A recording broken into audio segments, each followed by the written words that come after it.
the monster that married my mom. This is a story that happened when I was very young. It started around the time I was 5 back in the 80s and was the beginning of the worst 5 years of my life.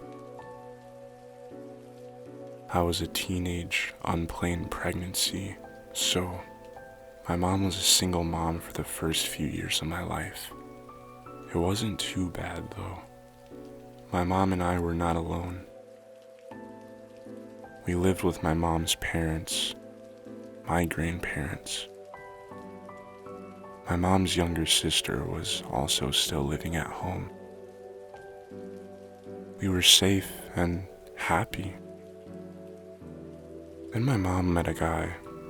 Let's call him Joe for privacy purposes. Joe seemed like a dream come true. He was nice to me and my mom. He took us places and brought us gifts. It was awesome.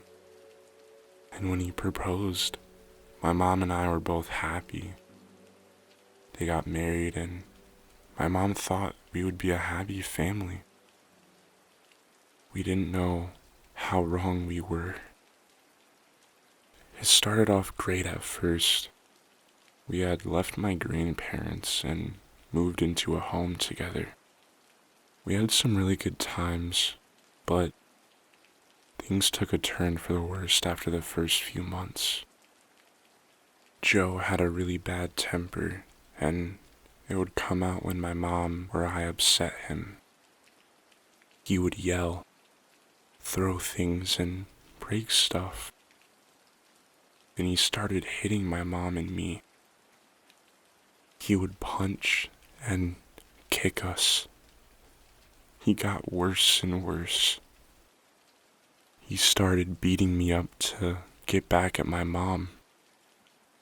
It was a nightmare for 3 years. My mom was scared to leave him or tell on him, and I was too small when I told people. They thought I was lying because I wanted to go back to my grandparents' house. The weirdest thing was, Joe was a lot like Dr. Jekyll and Mr. Hyde. We had some really good times, vacations, holidays, and more. When he was nice, it was amazing, but when his other side came out, it was hell. We did finally have something good and bad happen. My mom was pregnant. She was happy to be a mom again, and I was excited to be a big brother. It was also bad though, because we were further tied to Joe, and who knew what he would do to the baby. When my baby brother was born, things were good for a while. We were pretty happy. I'd withdrawn a lot though. I stayed in my room watching TV and reading. I figured if I was out of sight, I was out of mind. I thought if I avoided Joe, he wouldn't bother me. I should have continued this plan, but I was blinded with the happiness and peace that came with my brother's birth. It all started back one day. Joe had a toothache and he was in a foul mood. He had been yelling at my mom all day. My brother was teething and had been fussy, so Joe was extra grumpy, yelling at my mom to get the baby quiet.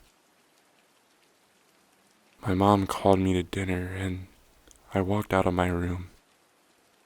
I was walking slowly and quietly because I didn't want to make Joe any more upset. Well, I guess I went too slow and got in the way because he got mad, yelled, and threw the remote controller and hit me on the side of the head and eye. It was terrible. I was bleeding and bruised, and my mom had finally had enough and left him with me and my brother. We went to my grandparents' house. They took pictures of my eye and called the police, but they wouldn't do anything. Social services even investigated, but they didn't do anything either. We were happy at my grandparents' and safe, but Joe was very slick. He called my mom and said all the right words, and after a while, talked her into coming back with promises to be better. He actually was for a while, but then he went back into his old ways. He even tried to beat on my brother. I took a lot of beatings for him because I love him and wanted to protect him. It all came crashing down one December night when I was 9. My mom had forgotten to pay the phone bill, and the phone got turned off. She was at work, working a double second and third shifts, and Joe was due to go into the same plant for his third shift in a different department. He was enraged when he found out the phone was off. He dragged me out of bed, and we drove up the store just up the road from our house. He called my mom at work on the payphone. He was yelling and cussing at her about the phone bill. Then he said something that sent chills down my spine. He told her if she didn't get home in an hour, he would kill me. I was terrified. We went back to the house, and I went to my room. Joe kept ranting and raving. I was so scared. And then he called me into the living room and attacked me. He was beating me with a belt all over. He grabbed me and threw me into a wall. He pulled the chin cabinet down on top of me. Then he grabbed a broom and continued to beat me. The beating kept up on and off for several hours. I was in pain and covered in bruises and blood. It was time for him to go to work. He got dressed to go and told me if I went to school in the morning, he would beat me when I got home. I guess he knew with all my wounds that the school would do something. I was scared, but I needed help. I couldn't change out of my pajamas because it hurt too much. I slowly limped my way to my bus stop barefoot and still in my Incredible Hulk pajamas.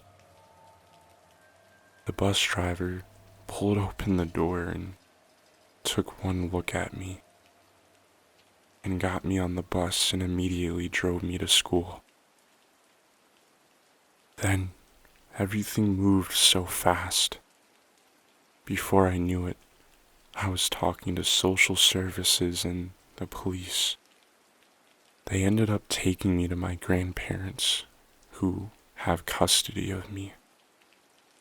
I was happy to be with my grandparents, whom I love, and happy to be safe. But I missed my mom and brother. Strangely enough, the police never did anything to my stepfather.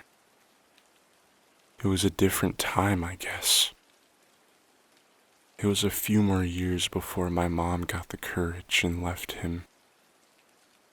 She ended up meeting a high school sweetheart and getting remarried. She and my brother finally had a happy life like I did, and we were back in each other's life. I found out later that My stepfather had been orphaned at the young age of 5 when his parents and older sister died when his dad's small plane crashed. He was then raised by a very physically and mentally abusive aunt and uncle. It doesn't excuse what he did, but it explains it. I eventually ran into him on social media. I forgave him and let go of the anger and hurt I had been holding on to. He had gotten a lot of mental help and seemed to be doing good. I convinced my brother to talk to him because Joe was his biological dad, and Joe had found his mom's family and extended members of his dad's family whom he lost touch with when his parents died. I told my brother that it would be good for him to meet some of his family from his father's side, as he had never met them.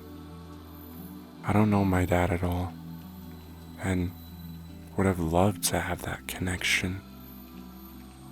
As Joe continued to change and work hard to be better, I strangely enough became his biggest cheerleader.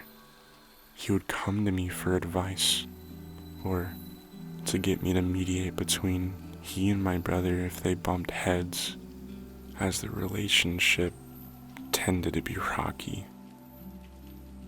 My brother is like my mom. He holds on to grudges a long time.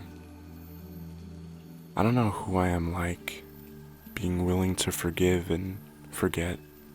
I know some of you will think I'm crazy for forgiving him and actually helping him, but it really brought me an inner peace. And I also took pity on him for what he had been through as a child. That kind of trauma could turn anyone into a monster. Which is why I went to lots of therapy to help me get over mine.